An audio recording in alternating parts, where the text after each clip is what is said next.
오늘 말씀의 제목은 부활한 생명의 실존입니다. 실제로 존재하는, 지금도 존재하는 그러한 생명이 바로 부활체라는 것이죠.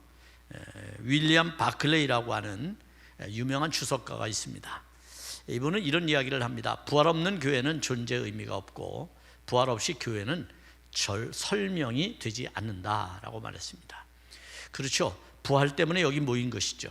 부활이 없으면 교회는 존재하지 않았습니다. 부활을 우리가 기억하지 못한다면 주일에 예배를 드리지 않을 겁니다. 그러나 부활을 우리가 기억하고 있기 때문에 매주일 우리는 교회에 나와서 예배를 드리고 부활의 감격을 다시 우리의 마음에 다지고 또 기억하고 그리고 생명을 얻어서 세상에 나가 살게 되는 것이죠. 그런 은혜로운 시간, 바로 그것이 오늘 우리가 주일에 드리는 예배다, 이렇게 볼 수 있습니다. 따라서 교회는 예배가 가장 중요하다고 할 수가 있겠죠. 그래서 교회는 과거부터 기독교 역사를 보면 절기를 따라서 이렇게 교회의 모든 그런 영성적 프로그램이 진행되어져 왔어요. 이걸 절기에 따른 교회 행사 내지는 교회 여러 일이라고 얘기할 수 있는데, 그 절기를 우리가 지키는 이유는 뭘까요? 왜 오늘도 부활절 세 번째 주라고 우리가 그 절기를 굳이 말해서 지키고 있을까요? 그것은 예수 그리스도의 구속사 때문에 그렇습니다. 우리가 예수 그리스도의 구속의 역사 속에 속한 자들이거든요. 구속의 역사의 진행의 과정 속에 우리가 살아가고 있단 말이에요. 이 인류의 역사라고 하는 것은 모든 것은 전쟁과 죽음과 기근과 모든 환난과 역경들이 있어요. 재난들이 있고 그런 걸 통해서 역사가 단절되지 않아요. 왜 그러냐면 역사라고 하는 것은 하나님이 주관하시기 때문에 인간은 그 역사에 잠시 머물다 가는 거예요. 우리의 삶은. 그렇기 때문에 우리가 존재할 때에 그 구속사를 어떻게 더 풍성하게 만들 것인가, 하나님의 구원의 역사를 더 풍성하도록 만들 것인가 라고 하는 것이 우리의 믿음의 결단에 달려 있는 것이다, 이렇게 얘기할 수가 있겠죠. 따라서 이 하나님의 구원의 구속사를 우리가 살아가려면 예수 그리스도께서 이 땅에 오셔서 어떻게 사셨는지에 대해서 우리가 그분의 발자취를 따라가는 것은 당연하다, 이렇게 얘기할 수 있겠죠. 자, 이런 기독교 역사의 그러한 그 절기들을 보면 그 절기들이 되게 규정이 되어 있어요. 크리스마스 같은 경우에는 12월 25일 이렇게 딱, 또 추수감사절, 또 맥주절, 이런 것들은 다 규정되어 있죠. 그런데 유일하게 부활절은 규정되어 있지 않습니다. 그게 기독교 절기의 좀 특이한 점이라고 얘기할 수가 있어요. 부활절은 매해 바뀝니다. 매해 날짜가 바뀌어요. 부활절은 딱 못을 박아서 몇 월 며칠이 부활절이다, 이런 게 없어요. 그럼 왜 그럴까요? 그 이유는 아마 역사적인 격동기 안에서 일어났던 일 때문에 그렇다라고 볼 수가 있습니다. 소위 말하면 예수님이 돌아가신 날을 우리가 가장 기억할 수 있게 한다면 그건 유월절입니다. 그렇죠? 유월절 날 주님이 유월절 전날 돌아가셨죠. 그러면 유월절을 언제 유월절인가? 누가 예수님이 돌아가신 날 언제 돌아가셨고 몇 시에 사망하셨고 몇 시에 무덤에서 깨어나셨고 이걸 다 기록해 놓았다면 좋겠죠. 그런데 그때의 역사적 격동기는 그것을 기록할 수 있는 때가 아니었어요. 기록할 수가 없었어요. 미처 그렇게 할 시간적인 마음의 여유, 신앙적 어떤 지혜, 이런 것들이 부족했죠. 그러다 보니까 유월절은 확실히 기억하는데 언제, 몇 월, 며칠 내지는 몇 년도, 이것을 기억하기가 어렵다는 거야. 그래서 사실은 기독교회는 이것 때문에 여러 가지 이제 소위 신학자들, 이제 초대교회 교부 신학자들이라고 하는 사람들이 이것에 대해서 이제 연구를 하기 시작합니다. 그리고 이것에 대해서 하나로 모을 필요가 있는 거죠. 뜻을 모을 필요가 있는 거죠. 동방정교회 또 서방교회 다 이렇게 다르게 부활절을 지키면 곤란하잖아요. 그러니까 이걸 하나로 좀 모으자, 이런 의미로 주후 325년 니케아 종교회의라고 하는 회의가 열립니다. 기독교 대회죠. 기독교 대회가 주후 325년에 니케아라고 하는 도시에서 열립니다. 자, 이곳에서 이제 이 문제를 연구하고 해서 가장 적정한 날짜를 잡게 되는데, 이때 날을 잡을 수가 없으니까 어떻게 했느냐 하면 이렇게 합니다. 그때 결정하기를 춘분, 여러분 우리는 지금 예전에는 우리가 음력이라는 걸 달력을 가지고 있었잖아요. 지금은 양력, 태양력이라고 하는 양력을 쓰잖아요. 그런데 유대인들이 쓰는 유대 원력이 있어요. 유대에도 유대인들이 쓰는 달력이 있었다고요. 그런데 그 유대 원력에 따르는 그러한 일들입니다만, 오늘날 서방교회가 되면서 이제 이 춘분이라고 하는 게 있어요. 봄을 알리는 거죠. 여러분 달력에 보면 춘분이라고 써 있잖아요.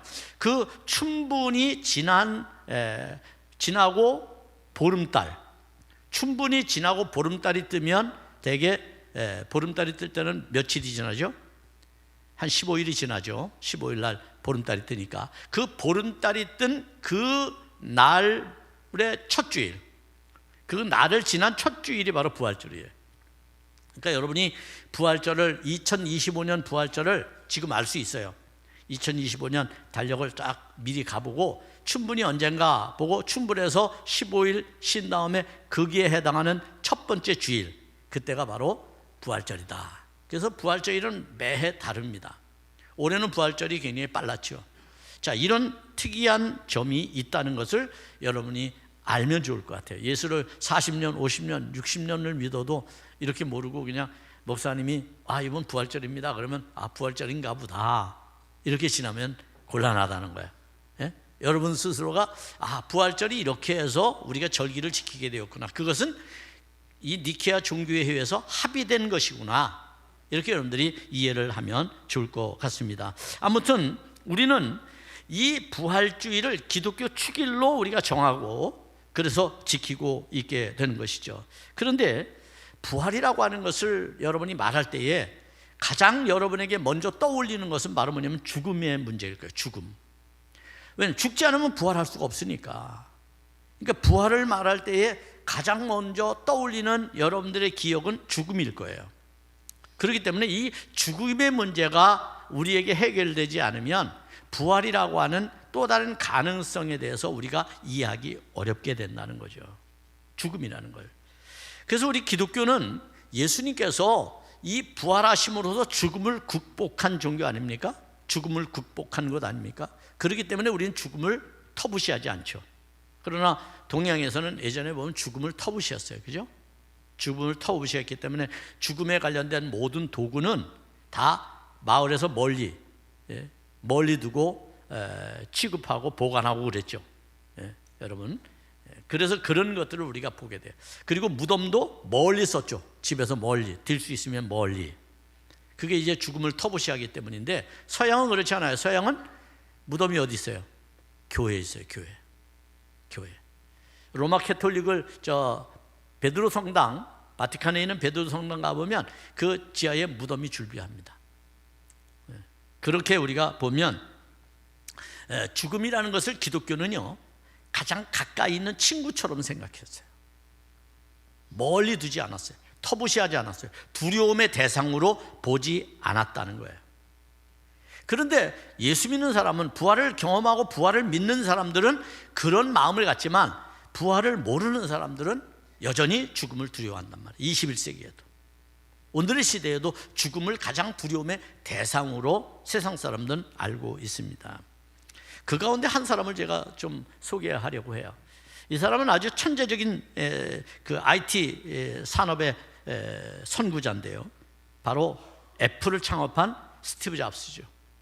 제가 스티브 잡스의 이야기를 끄집어내는 것은 이분이 한 시대의 문명을 바꾼 사람이기 때문에 근세계 가장 위대한 천재적인 그런 과학자, 기술자, 이렇게 얘기할 수 있겠죠. 그런 사람인데, 그럼에도 불구하고 그는 보통 사람들처럼 죽음에 대한 두려움을 가지고 있었어요. 그가 일찍이 췌장암으로 목숨을 잃었습니다. 젊은 나이에. 지금도 살아 있었다면 아마 많은 것이 더 많이 바뀌었겠죠. 그러나 그는 죽었습니다. 그의 자서전을 보면은요, 이 죽음에 대한 이야기가 나옵니다. 그의 자서전에 이런 죽음에 대한 이야기가 나와요. 신의 존재를 믿느냐 하는 문제에 대해서는 사실 50대 50입니다. 어쨌든 나는 내 인생 대부분에 걸쳐 눈에 보이는 것 이상의 무엇이 우리 존재에 영향을 미친다고 느껴왔습니다. 죽은 후에도 나의 무언가는 살아남는다고 생각하고 싶군요. 그렇게 많은 경험을 쌓았는데, 어쩌면 약간의 지혜까지 쌓았는데, 이 모든 것이 그냥 없어진다고 생각하면 기분이 묘해집니다.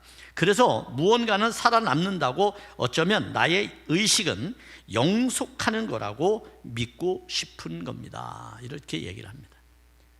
죽음에 대한 두려움이 있고 그것을 애써 극복하려고 하니까 자신의 의식이라고 하는 것, 자신의 생각, 자신의 의식이라고 하는 것은 영속하는 거라고 믿고 싶다는 거죠. 과연 그럴까요? 오늘 죽음에 대한 정의를, 스티브 잡스의 죽음에 대한 정의를 보면 그가 죽음을 어떻게 이해하는지를 알 수 있습니다. 그는 죽음에 대해서 이렇게 정의했어요. 딸깍 누르면 그냥 꺼져버리는 것이 죽음이다. 딸깍 스위치를 우리가 누르면 불이 싹 꺼지듯 인생도 딸깍 누르면 다 꺼져버린다는 거예요. 정말 그럴까요? 그래서 그런지 스티브 잡스는요, 자신이 만든 전자기기, 핸드폰을 포함해서 자신이 만든 전자기기에 스위치를 넣지 않았어요. 스위치가 없어요. 그냥 밀면 켜지고 밀면 닫히는 거예요. 왜 그러냐면 그의 죽음에 대한 관념이 그렇게 자신이 창작해내는 물건에 자기 정신이 들어가 있었던 것이죠. 반영을 한 것이죠.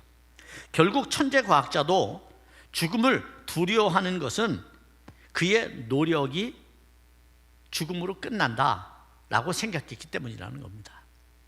그런데 과연 그럴까요? 앞에도 말했듯이 하나님의 섭리, 하나님의 역사, 구속사, 우리는 구속사를 살아가는 사람들이에요.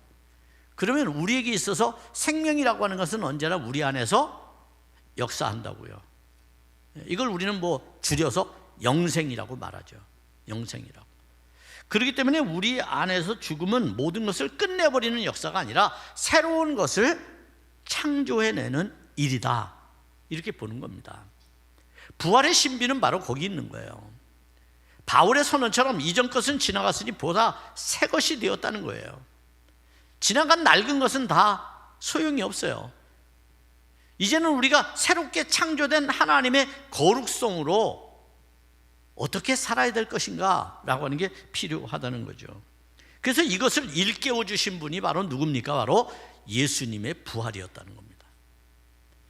여러분, 그동안 우리가 부활절부터 지금 3주가 될 때까지 부활절에 관한 이야기를 얘기하는 것은 예수님께서 끊임없이 부활을 믿지 못하는 제자들에게 나타나심으로써 부활을 믿도록 하기 위한 예수님의 노력, 그 노력이 오늘 우리에게까지 미치기 때문이라는 겁니다. 우리도 단지 절기로만 끝내버리고 만다면 예수님의 부활은 여러분에게 어떠한 능력도, 어떠한 영향력도, 어떠한 변화도 일으킬 수 없습니다. 예수님의 부활이 곧 나의 부활이 되어야 되잖아요. 그분의 부활이 첫 열매이듯이 두 번째, 세 번째, 네 번째 우리가 되어야 될 거 아닙니까? 그러면 나의 부활이 되게 하려면 어떻게 해야 되는가? 부활에 대한 믿음을 갖는 것이 중요하다는 거예요.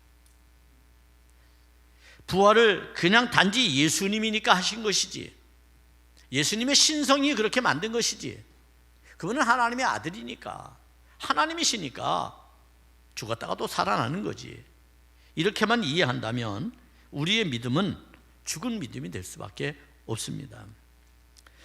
뿐만 아니라 예수님이 부활하심으로써 그 부활을 예수님이 계속해서 이어가는 것이 아니라, 놀랍게도 예수님은 부활하셔서 예수님이 하시는 모든 일을 누구에게 맡깁니까?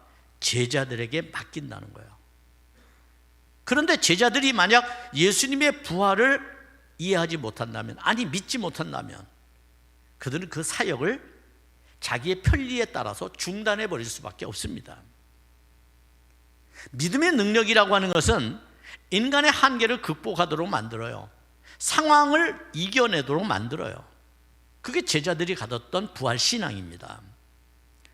그래서 예수님은 이제부터 신실하신 제자들이 자신의 사역을 대신 맡아서 해주기를 요청합니다. 그리고 그 일을 하기 전에 먼저 성령을 통해서 제자들에게 있는 문제점을 예수님이 아시고 그것을 해결하려고 노력하시죠. 그 문제가 바로 뭡니까? 부활을 믿지 못하는 거였습니다.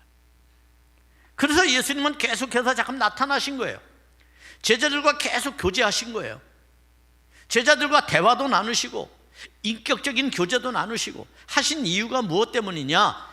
부활을 믿지 못하는 제자들에게 그 부활신앙으로 인하여 예수님의 사역을 감당할 수 있음을 깨닫게 해주신 것이죠.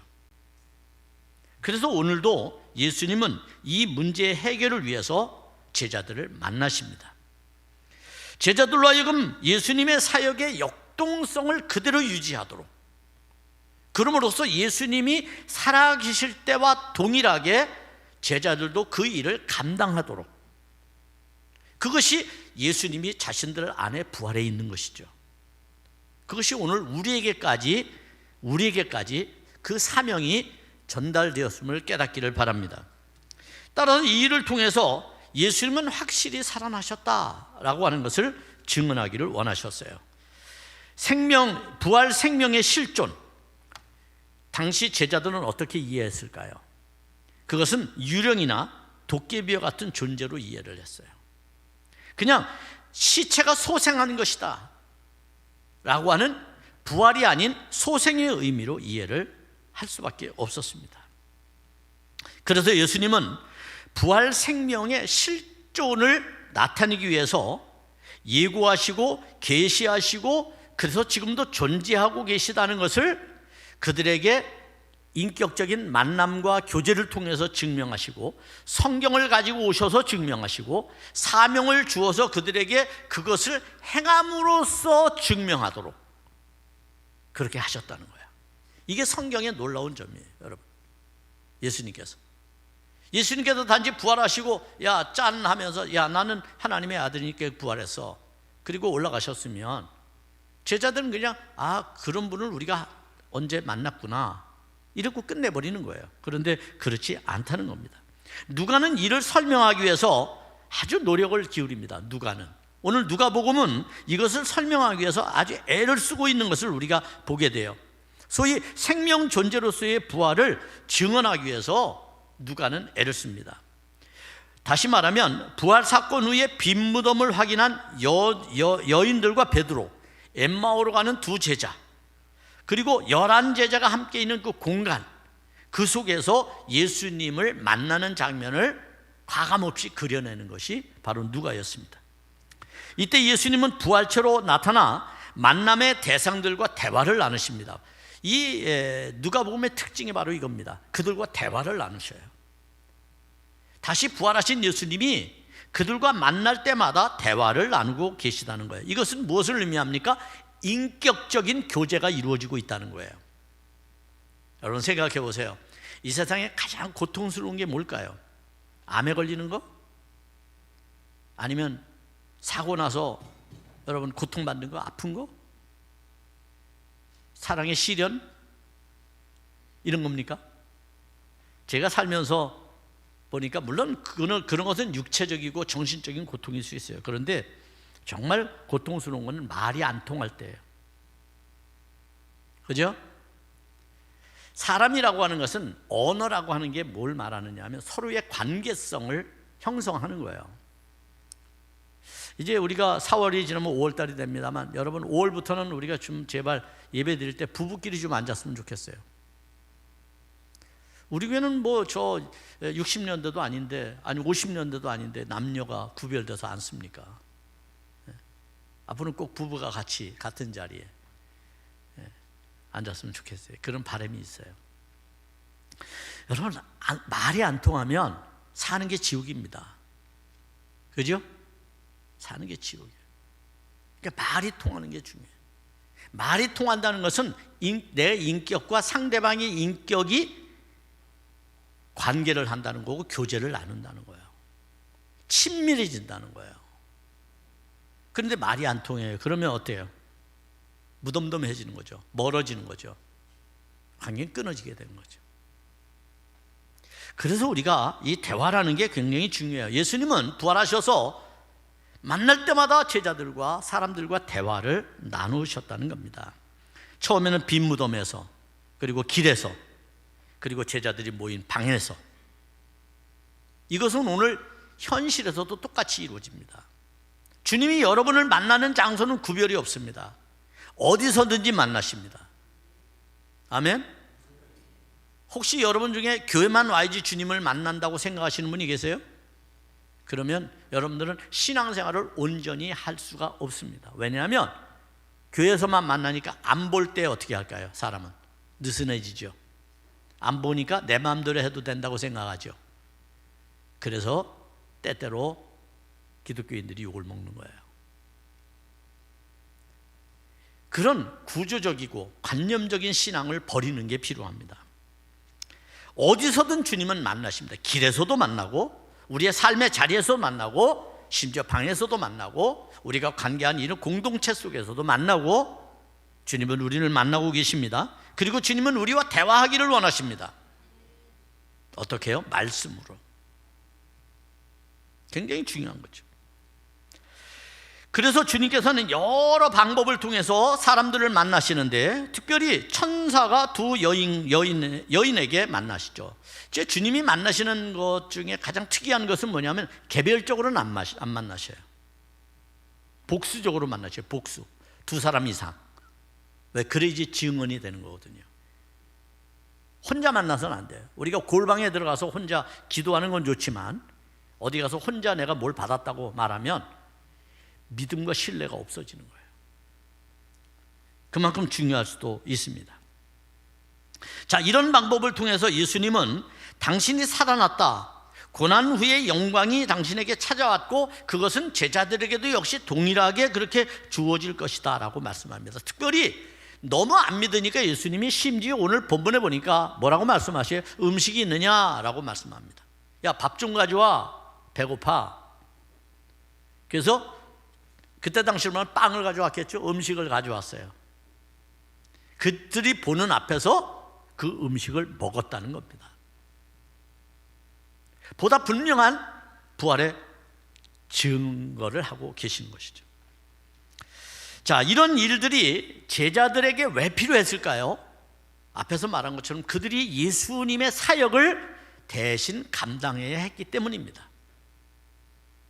제자들을 선택하고 부르신 주님의 사명이 거기에 있기 때문이에요. 그래서 주님이 그런 일을 했어요. 물론 영적으로 게으른 사람이 이렇게 얘기할 수 있겠죠. 아유, 주님 참, 그냥 주님은 하나님이시니까 영원히 그냥 이 땅에 사시면서 우리를 대신해서 일하시고 우리는 그냥 그분만 졸졸 따라다니면서 그냥 보고 아유 좋다, 이러면 얼마나 좋았을까. 근데 주님은 그렇게 하지 않습니다. 주님은 여러분에게 그것을 할 수 있는 능력을 주셔서 하게 하시는 분이죠. 그게 하나님이십니다. 오늘 본문의 이야기는 그런 의미에서 엠마오로 가던 두 제자, 실망했어요. 낙심했어요. 예수님이 죽었어요. 스승이 떠나갔어요. 너무 낙심하고 절망했죠. 에휴, 고향이나 가자. 우리도 실패하면 고향 찾잖아요. 고향이나 가자라고 생각하고 엠마오로 지금 떠나가는데 그들이 가다가 나그네를 만났어요. 둘이 동행했는데 셋이 됐어요. 그 이야기를 나누면서 가요. 그런데 알지 못해요. 그분이 예수님이었어요. 부활하신 주님인데 모르는 거예요. 왜 모를까요? 사람이라는 게 그래요. 근심이 너무 가득하고요, 너무 현실에 너무 집착하고요, 그렇게 살아가면 하나님이 여러분과 함께 지금 있는데도 모르는 거예요. 그래서 여러분이 질병에 걸렸거나 고통받거나 슬프거나 극단적인 상황이 되면 그것 때문에 하나님이 나를, 이럴 때는 왜 나를 하나님이 안 만나주시나 하고 여러분 그렇게 부르짖잖아요. 근데 안 만나주시는 게 아니라 만나고 계시는 내가 모르는 거야. 왜? 내 문제에 집착해 있어서, 내 현실에 집착해 있어서. 제자들은요, 예수님이 코앞에 왔는데도 몰랐어요. 오늘 본문에 보니까 부활하신 주님에 대한 이야기를 듣고 기뻐한 나머지 너무 지나치게 자기 만족에 취해도 그런 거예요. 우리가 신앙생활할 때 주의해야 될 것은 너무 세상의 재리에 눈이 멀어서도 문제지만 너무 자신의 한계에 부딪혀서 절망하는 것도 문제지만 자신에게 주어진 어떤 만족 때문에 너무 기뻐서 자기 만족에 너무 취해서 하나님을 볼 수 없는 일도 일어난다는 거예요. 그래서 참 중요해요. 우리의 신앙의 태도가 굉장히 중요하죠. 엠마오로 가던 두 제자, 결국 예수님을 몰라봤어요. 언제 알아봤어요? 예수님과 함께 떡을 떼고 교제 나누고 할 때에도 몰랐어요. 그런데 그 다음부터 그들의 생각에 맞아, 예수님 그때 우리와 떡을 떼던 그때 생각이 나는 거예요. 나중에 경험하고 난 나중에. 우리의 신앙도 늘 그런 것 같습니다. 하나님의 은혜를 모르다가 우리가 먼 훗날 어떤 일을 경험할 때 하나님의 은혜를 깨닫게 되고, 진작 하나님의 은혜를 알았으면, 건강할 때 알았으면, 젊을 때 알았으면, 시간 많을 때 알았으면, 이런 후회를 하게 되는 거죠. 그런데 우리의 삶에서 그럴 필요가 없어요. 하나님의 은혜는 언제나 여러분과 함께하고 있음을 늘 깨달아야 되는 게 우리의 숙명과 같은 것이고 우리의 영적 지혜와 같은 것입니다. 아무튼 예수님께서 그들과 함께 떡을 뗄 때 그들은 부활의 주님을 인지하게 됩니다. 31절에 보면 이렇게 말씀을 합니다. 그들의 눈이 밝아져 그인 줄 알아보더니 예수는 그들에게 보이지 아니하시는지라. 떡을 뗄 때 진작 알아봤으면 예수님 만났을 텐데 예수님 떠나간 다음에 깨달은 거예요. 그때 느껴진 거예요. 아무래도 이상했어. 길에 올 때 아무래도 많이 듣던 목소리야. 아무래도 우리와 함께 대화 나눌 때에 그 이전에 우리 선생님이 하시던 말씀 같아. 더군다나 마지막 여러분 떡을 떼주고 하시면서 내 살인이 받아 먹어라, 내 피니 받아 마셔라 라고 말할 때에 그때가 생각난 거죠. 여러분, 그래서 교제가 중요한 거예요. 그리스도인의 교제가 중요한 이유는 그것을 함으로써 그리스도를 떠올리게 되는 거거든요. 초대교회는 이콘이라는 게 발달되어 있었어요. 지금 우리 기독교는 이콘이라는 게 십자가 하나밖에 남은 게 없잖아요. 그런데 여러분, 동방이나 서방이나 종교들, 기독교를 보면 전부 이콘이라는 게 발달되어 있어요. 그림도 있고 성화라는 거 있고, 우리 교회는 다행히 1층에 가면 십자가가 다양하게 전시되어 있습니다만, 그게 왜 필요하냐면 그런 것을 통해서 우리는 예수님의 마음과 예수님이 나와 함께 하심과 예수님의 살아계심을 우리가 느끼기 때문인 거죠. 지금 제자들이 예수님과 대화를 나눌 때도 몰랐고요. 몰랐는데 떡을 떼고 난 다음에야 알게 되었다는 거야. 떡을 떼고 난 다음에. 여러분, 그리스도의 교제는 그만큼 중요합니다. 폐쇄성을 갖고 교제하지 마시고요. 여러분들이 교회 안에서 다양한 사람들과 함께 교제를 나누시길 바라요. 그게 우리가 정말 하나님 앞에서 성숙해지는 비결입니다. 주님께서 나타나서 그들에게 36절에 너희에게 평강이 있을지어다 라고 말하는 것도 마찬가지입니다.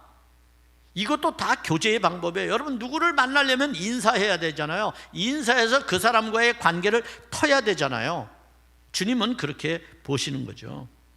제자들은 여전히 무섭고 놀랐습니다. 그래서 그들은 영적으로만 본다고 말했어요. 이 말이 앞에서 말한 것처럼 유령이나 도깨비 정도로 이해를 하는 거예요. 그렇지 않겠습니까, 여러분? 여러분도?